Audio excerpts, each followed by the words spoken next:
భారతదేశంలో అగ్రగామి సంస్థ వెస్టీజ్ ఆరోగ్య పరిరక్షణే ధ్యేయంగా వివిధ ఆయుర్వేద ఉత్పత్తులను అందిస్తోంది.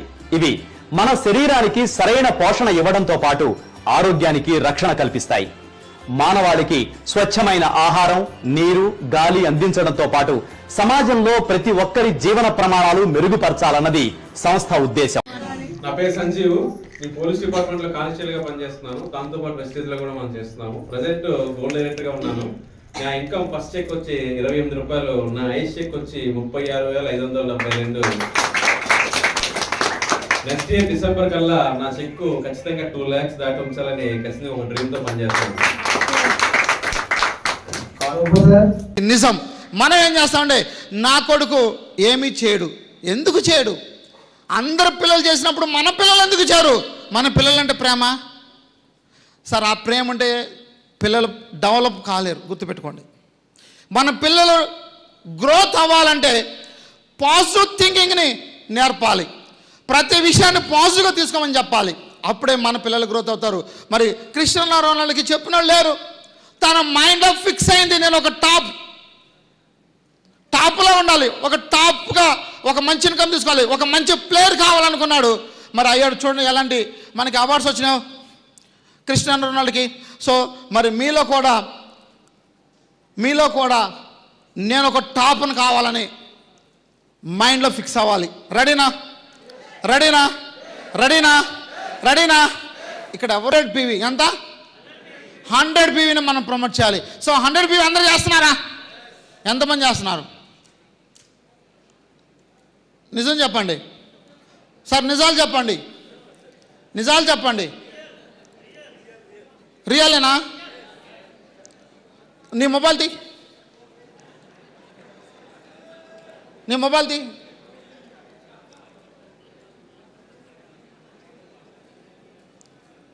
సార్ మీ మొబైల్ తీ. అంతసేపు సార్ ఎంత ఉంది పివి? అక్కడ చూపించు. సార్కి క్లాప్స్ ఇద్దాం. పక్కన సెట్ చేయండి ఒకసారి. హ్యాండ్స్ రైజ్ చేసిన వాళ్ళు ఒకసారి మొబైల్ హ్యాండ్స్ రైజ్ చేయండి. 100 PV చేసిన వాళ్ళు, 100 PV చేసిన వాళ్ళు ఇందాక అందరూ ఎత్తారు సార్. ఒకసారి లీటర్ చూడండి, ఒకసారి హ్యాండ్స్ తక్కువ ఎత్తారు. ఇప్పుడు చూడండి, ఇందాక అందరూ ఎత్తారండి. ఒకసారి చూడండి ఎంత గ్యాప్ వచ్చింది. అక్కడ అందరూ ఎత్తారు. ఇక్కడ ఇందాక సార్ మిమ్మల్ని మీరు మోసం చేసుకోవద్దు. మనం మోసపోకూడదు దయచేసి. ఎన్నాళ్ళు మోసపోదాం? ఏం సార్, అవునా కదా? సో మోసపోవద్దు. 100 PV కంపెనీ ఎండీనే చెప్పాడు. సో దాన్ని మనం ఫాలో అవుదాం. కంపెనీ చెప్పిందంటే దాన్ని 100% మనం పాటించాలి. సో మిమ్మల్ని మీరు మోసం చేసుకుంటే జీవితంలో మనం ఎప్పటికీ ఎదగలేం. సో 100 PV చేయడానికి ట్రై చేయండి. ట్రై కాదు, చేయాల్సిందే. సో మీరు ఒక లీడర్గా ఎదగాలంటే మీరు 100 PV చేస్తే మీ డౌన్లో వాళ్ళు చేస్తారు. చూడండి, నా దగ్గర నా మొబైల్ కూడా చూపిస్తాను. నాది 123 PV చేశాను. కాళ్ళు చూసుకోవచ్చు. నా మొబైల్ కూడా నేను మీకు ఇస్తాను. సో నేను చెప్తున్నాను, నేను చేయకుండా మీకు చెప్పట్లేదు. సో మరి చేద్దాం. రెడీనా? సో అలా చేసినప్పుడు మన బిజినెస్ ఎవ్రీ మంత్ గ్రోత్ అవుతూ ఉంటుంది. సో అది 100% చేయాలి. హోమ్ మీటింగ్స్ 5 చేయాల్సిందే. చేస్తున్నారా లేదా అన్నది మీరే చూసుకోవాలి. చాలామంది నటిస్తారు, నటన. ఇంట్లో కూర్చుంటారు. ఇందాక చెప్పారు ఎవరో లీడర్, ఇంట్లో కూర్చుంటాడు, నేను చాలా బిజీ. సార్ ఒకరోజు ఏదో టైంలో తెలిసిపోద్దండి. ఒకరోజు తెలియకుండా ఉండదు. సో టీం గ్రోత్ అవ్వాలంటే లీడర్ పనిచేయాలి. లీడర్ పని చేయకుండా టీం గ్రోత్ కాదు. సో ఈరోజు బూట్ క్యాంప్ నేను ఎప్పుడు వచ్చాను? 22వ తారీఖు వచ్చాను. ఎందుకని? ఇది నాది. ఎవరిది? ఇది నాది అనుకుంటున్నాను. ఏదో బుల్లెట్ రామ్ పిలిచాడు, లేదంటే వాళ్ళు ఏదో పెట్టుకుంటున్నారు అని నేను రాలేదు. ఇది నా బిజినెస్ నేను బిల్డ్ చేయాలనుకుంటున్నాను. అందరికీ ఇన్విటేషన్ ఇచ్చాం, అందరిని రమ్మని చెప్పాం. సో అందరూ ఎదగాలని ఒక తపన. సో మీరు ఒక లీడర్గా ఆలోచించండి. మీరు హోమ్ మీటింగ్ చేయండి. ఆ ఏరియాలో మీ టీంలు ఉంటే మీ టీంలు కూర్చోబెట్టండి, గ్రోత్ అవుతాయి. మనం ఏం చేస్తాం? ఆ పని మనం చేయం.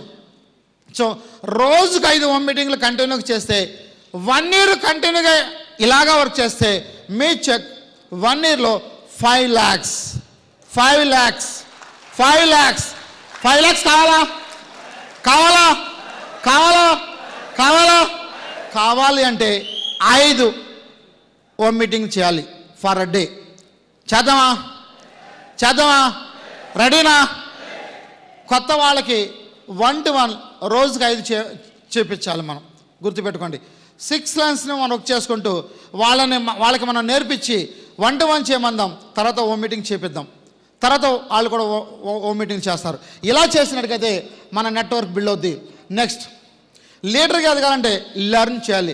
లెర్న్ చేయకుండా లీడర్ కాలేడు. నేర్చుకుంటేనే వాడు ఎదుగుతాడు. నేర్చుకోకుండా ఎప్పటికీ ఎదగలేడు. సో 1-to-1 నేను చేశాను, హోమ్ మీటింగ్లు చేశాను.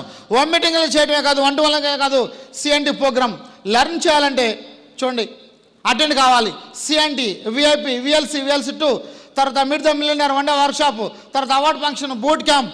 సో ఇట్లా ఏదైతే మనకి మీటింగ్స్ ఉన్నాయో, ఏదైతే మనకి సెమినార్ జరుగుతాయో వీటిలలో మన టీంని కూర్చోబెట్టాలి. బూట్ క్యాంప్ అంటే సార్ మేమంతా బిజీ సార్. బూట్ క్యాంప్కి వస్తే మైండ్ చేంజ్ అవుతుంది. బూట్ క్యాంప్కి వస్తే మీ మైండ్ చేంజ్ అయిందా లేదా? ఈ 3 days అయిందా లేదా? ఒక్కొక్క లీడర్ ఇచ్చాడండి. ఇందాక రామకోటి గారు ఫుడ్ అని చెప్పినా కానీ లేకట్లేదండి. ఫుడ్ అని చెప్పినా లేకట్లేదండి. రామకోటి గారు, మన చందు, రంజిత్, ఇందాక సాహు మాట్లాడినా, మన నిన్న లీలా గారు మాట్లాడినా, తర్వాత మన లీడర్స్ ఏవి సారు, సీతారాములు సారు, డాక్టర్ గారు, తర్వాత మన బుల్లెట్, మన లీడర్స్ ఇక్కడ చెప్పిన మన సత్య సార్ కావచ్చు, శ్రీనివాస్ గారు కావచ్చు. సో ఇట్లా చెప్పిన ప్రతి ఒక్క లీడర్ మాటలు ఎలా ఉన్నాయి? సో వీటిని మనం ఫాలో అయితే వాళ్ళకలాగా మనం కూడా ఇన్కమ్ తీసుకోవచ్చా లేదా? సో మరి మీటింగ్ అటెండ్ కాకుండా మనం ఎలా గెయిన్ అవుతామండి? ఎలా నేర్చుకుంటాం? ఒకసారి థింక్ చేయండి. సో మీటింగ్లోనే నాలెడ్జ్ గెయిన్ అవుద్ది. మీటింగ్ వస్తేనే మనం ఎదగలుగుతాం. సో మీటింగ్లకు అటెండ్ అవుదామా? సో మీటింగ్ అటెండ్ అయితేనే మన గ్రోత్ అనేది అద్భుతంగా ఉంటుంది. అటెండ్ కాకపోతే ఎదగలేం. సో రిలేషన్ బిల్డ్ చేయాలి. ఇక్కడ టీంతో మనం build the relation with team. ఇక్కడ రిలేషన్ అనేది మెయింటైన్ చేయట్లా మన టీంకి. ఇక్కడ ఏమవుతుందంటే చూడండి, ఇక్కడ టీములు ఎక్కడ కొలాప్స్ అవుతాయంటే, డౌన్లోకి ఫోన్ చేస్తే ఆడెక్కడ మీటింగ్ రమ్మంటాడో అదొక భయం. డౌన్ నుంచి పైవాడికి ఫోన్ వస్తే అమ్మని వీడికి ఎక్కడ కమిట్ అయిపోవాలో భయం. బిజినెస్ ఎలా బిల్డ్ అవుతుంది? రిలేషన్ బిల్డ్ అయితేనే బిజినెస్ బిల్డ్ అవుతుంది. చూడండి, ఈ మార్కెటింగ్ మొత్తం కూడా రిలేషన్ బిల్డ్ చేసే బిజినెస్. రిలేషన్ స్ట్రాంగ్గా ఉంటే మీ బిజినెస్ అద్భుతంగా గ్రోత్ అవుతుంది. రిలేషన్ సరిగ్గా లేదా మీకు, మీ డౌన్లో ఉన్న వాళ్ళకి మీ బిజినెస్ డౌన్. వేరే వాడికి మీరే అవకాశం ఇస్తున్నారు. వేరే వాడు దూరుతున్నాడు మనలోకి అంటే మనం టీంకి రిలేషన్ గ్యాప్ ఇచ్చినట్టే. సో రిలేషన్ స్ట్రాంగ్గా ఉంటే వేరే వాడన్నవాడు ఎవడు కూడా దూరడానికి ప్రయత్నించాడు. దూరిన తన్నుతారు వాడిని పట్టుకొని. తన్నితే ఎక్కడికి వెళ్ళబడతారో తెలియదు వాడికి. రిలేషన్ బిల్డ్ అయితే మీరు అందరూ స్ట్రాంగ్గా ఉన్నారనుకోండి, ఎవడన్నా మీ మీదకి వస్తే ఎలా ఉంటుంది? తన్నితే ఫుట్బాల్లోకి వెళ్ళిపడతాడు. అవునా కదా?